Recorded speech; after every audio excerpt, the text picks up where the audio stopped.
This is part 10 of the series, The State of the United States Economy and Society. Once again, I'm Edward J. Dodson. We'll now deal with land and real estate sectors of the economy. In order to live, work, and play, we all need access to land, even that form of land or natural asset we call water. We also live, work, and play on and under our rivers, streams, lakes, and oceans. Almost every location on the planet, and of course within the borders of the United States, has some potential annual rental value. When privatized, market forces capitalize this rental value of any location into a selling price. One of the few efforts by the U.S. government to calculate the value of the land in the United States was completed back in 2015 by William Larson at the Bureau of Economic Analysis. The report stated,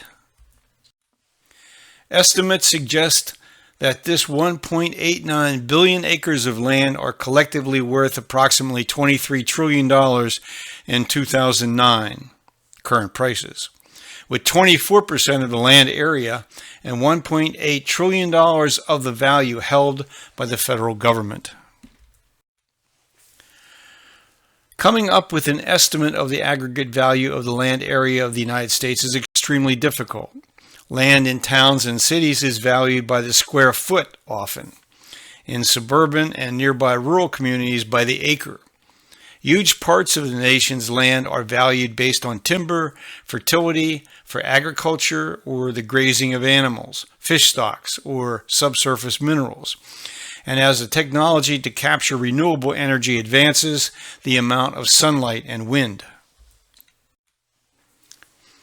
Another important factor is that land markets experience cycles of boom and bust. Agricultural land rents and their capitalized prices rise and fall in response to changes in global output of agricultural products, in the cost of borrowing from banks, in the availability and cost of farm labor, and now the consequences of climate change. Towns and cities also experience almost continuous changes in the potential rental value of locations. In general, the issues boil down to the level of demand to gain control of locations for commerce, industry, residential use, and leisure in competition with government and other public services. Where population is growing, the demand for and the price of land will almost always be increasing. The increase in cost of land will eventually impose a high level of stress on local, regional, national, and even global economic vitality. This cycle has for a very long time repeated every 18 years. Well, let's take a closer look at agricultural land in the United States. The U.S. Department of Agriculture in 2024 estimated the value of farm real estate at $4,170 per acre. However, this estimate includes buildings and other facilities. Across the country, the differences in fertility, rainfall, length of the growing season, and other factors result in a wide range of land values. Nearly 40% of U.S. farmland is leased rather than cultivated by landowners. Nationally, the average cash rent in 2024 was $160 an acre, $245 for irrigated land. An estimated 880 million acres of U.S. land is farmed. Thus, of this total, 352 million acres is farmed by tenants, paying at least $56.3 billion in rent to the landowners. A USDA report in 2023 indicated that foreign individuals and entities had a stake in about 40 million acres of U.S. farm and forest land at the end of 2021, about 3.1% of privately held farm and forest land. Canadian investors own the most at 12.8 million acres, amounting to 31% of all foreign-owned U.S. land. Investors in 4 other countries held 12.4 million acres combined: the Netherlands, Italy, the United Kingdom, and Germany. Chinese investors held less than 1%. Since 2023, legislators in 33 states introduced bills to prohibit the Chinese government, some Chinese-owned businesses, and some Chinese nationals from purchasing agricultural land near U.S. military installations. In May of this year, the state of Texas passed legislation giving the governor the authority to ban the sale of Texas land to any person, entity, or government designated by the U.S. National Director of Intelligence as a national security threat. Well, that's the story about agricultural land, at least part of it. What about land in our cities and our metropolitan statistical areas? A 2022 market survey prepared by the consulting firm Turner & Townsend put San Francisco as the most expensive city in the world in which to build. Tokyo and Osaka in Japan came in second and third. New York was fourth. Land in the central business districts of towns and cities is, as already stated, valued by the square foot. The same may be true in some residential neighborhoods. Depending on whether zoning regulations exist and what density of development is permitted, the value of land will vary considerably. In more rural areas outside the center of a town, the land will generally be valued by the acre based on its highest permitted use. However, as noted earlier, changing technologies have dramatically increased the value of land where the sun or wind provides a reliable source of electrical energy for buildings, replacing the need for fossil fuels. Newly introduced is solar film technology. Changes in permissible uses also dramatically influence land values.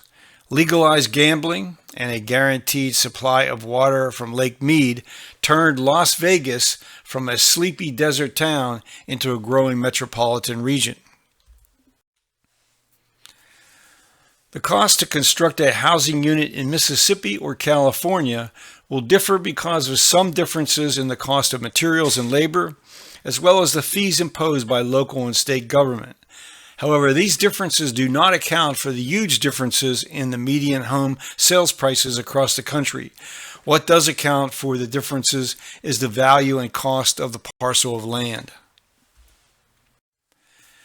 People living in regions, cities, and even neighborhoods with growing populations face high and ever-rising costs for a residential property because demand almost always outpaces supply.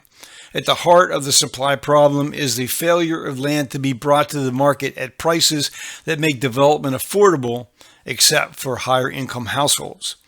Adding to the shortage of housing affordable to most lower to middle income households is the lack of subsidy provided by the public sector, by foundations, and private philanthropic entities.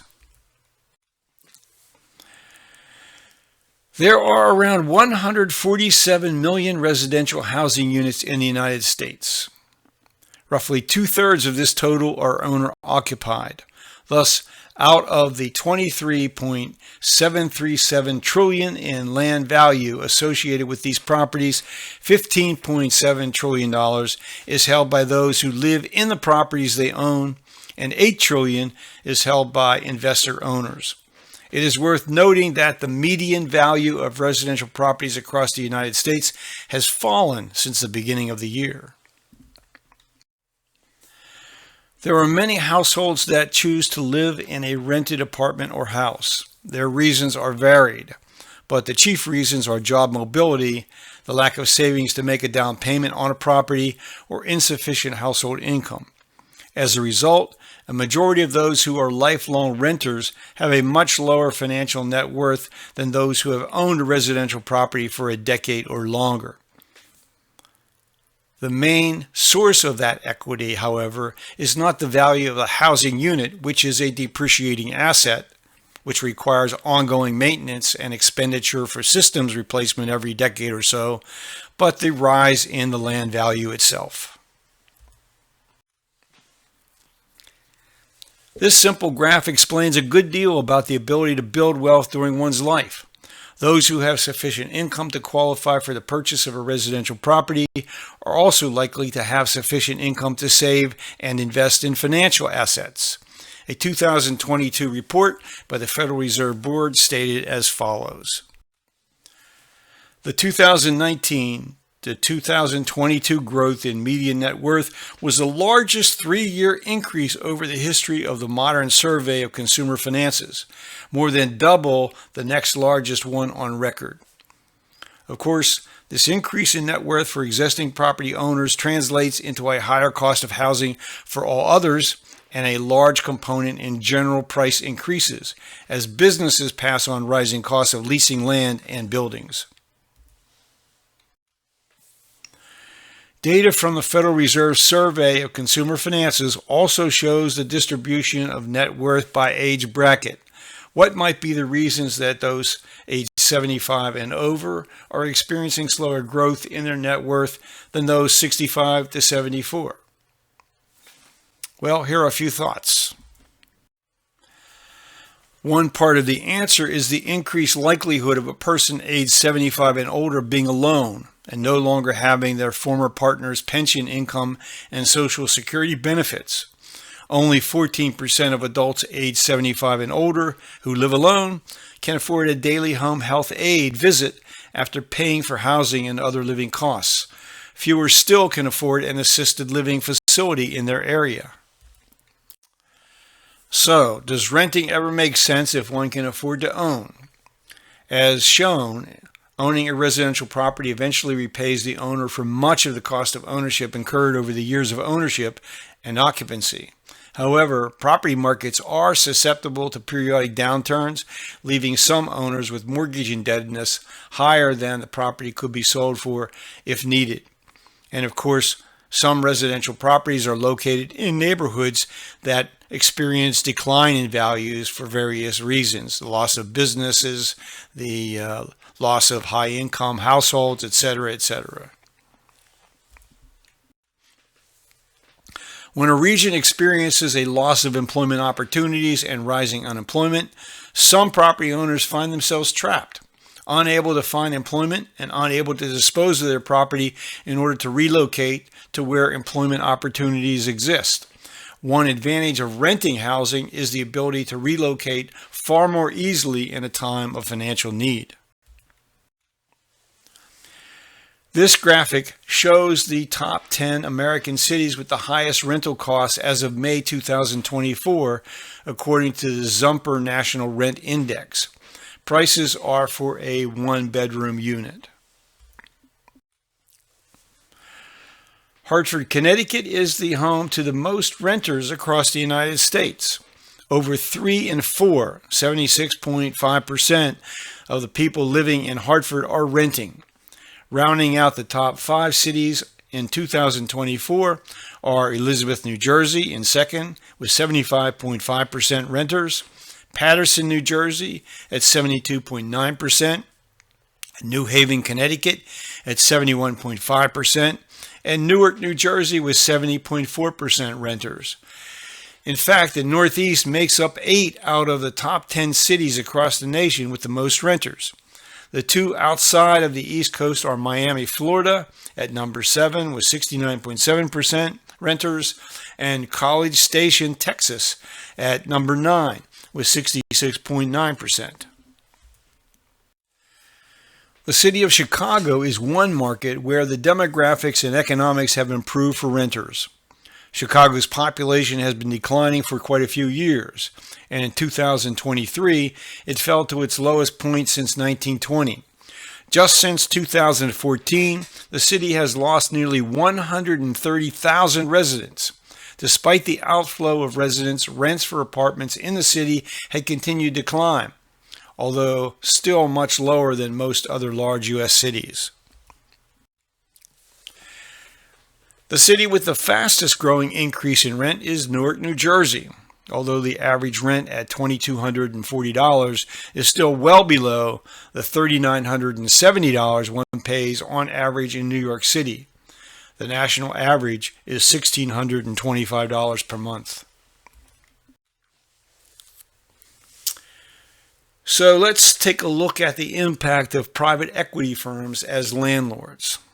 What is their actual impact on the rental property market? Economists at the Federal Reserve Bank of Philadelphia released a paper in the third quarter of 2018 titled Investing in Elm Street: What Happens When Firms Buy Up Houses. Among their key findings, in some cities, investors have bought more than a quarter of the houses sold since the early 2000s, far more than the less than 5% purchased by investors prior to the crisis. Meanwhile, the growing proportion of single-family houses being turned into rentals comes amid a steady decline in the nation's homeownership rate since the mortgage crisis.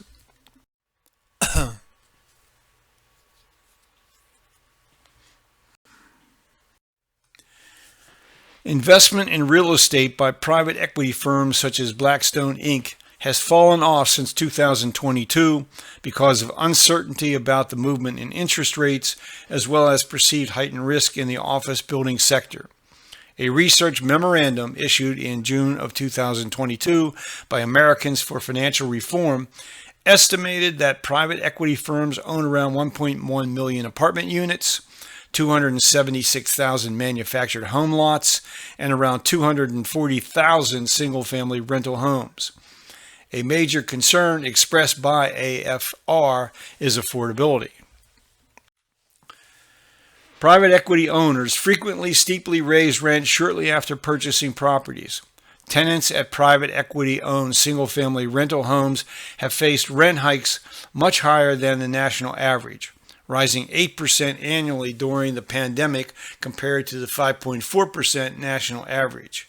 The average rent at Blackstone-owned apartments and manufactured homes has risen 12% during the pandemic, adding over $1,600 in annual rental costs for families from 2019 to 2021.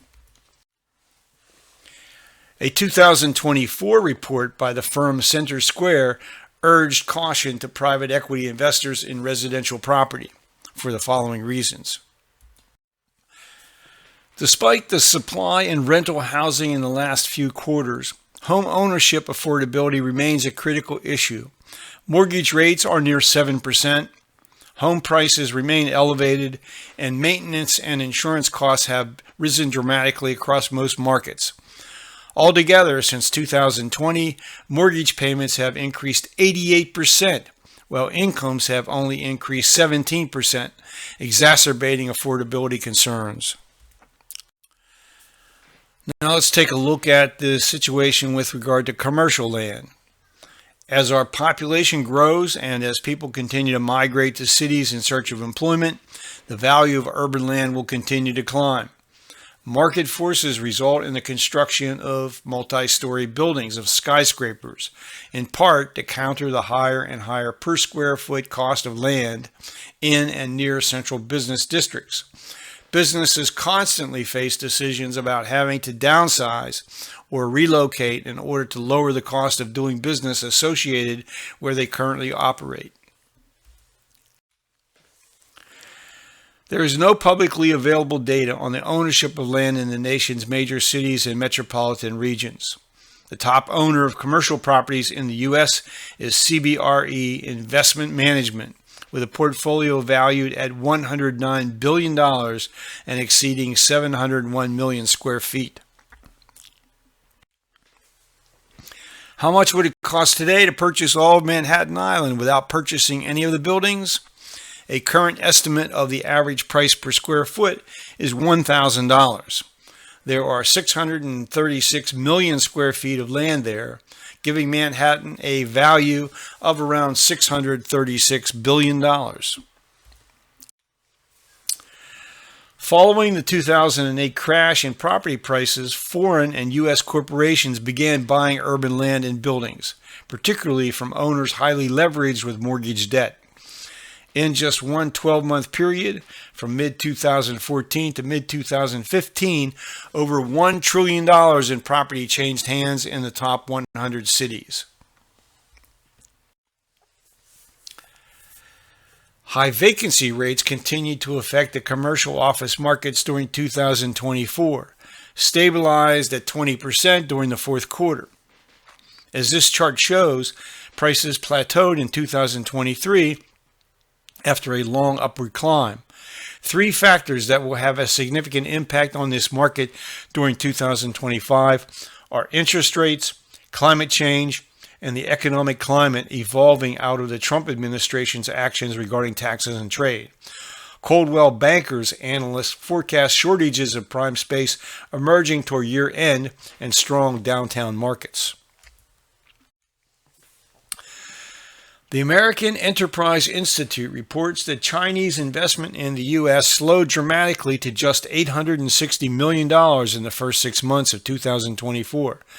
Significantly, the Chinese government tightened control over capital outflows after 2017, when Chinese investments here were $46.86 billion. Alternatively, Chinese companies have turned to small joint ventures with U.S. companies and to building businesses from scratch. Here again, we await the longer-term effects of the administration's Chinese policy. So, what's next? Well, most of us live in towns and cities. We could not do so if others were not hard at work producing the food we consume. We will next look at this complex and integrated system of how food is produced and delivered to market.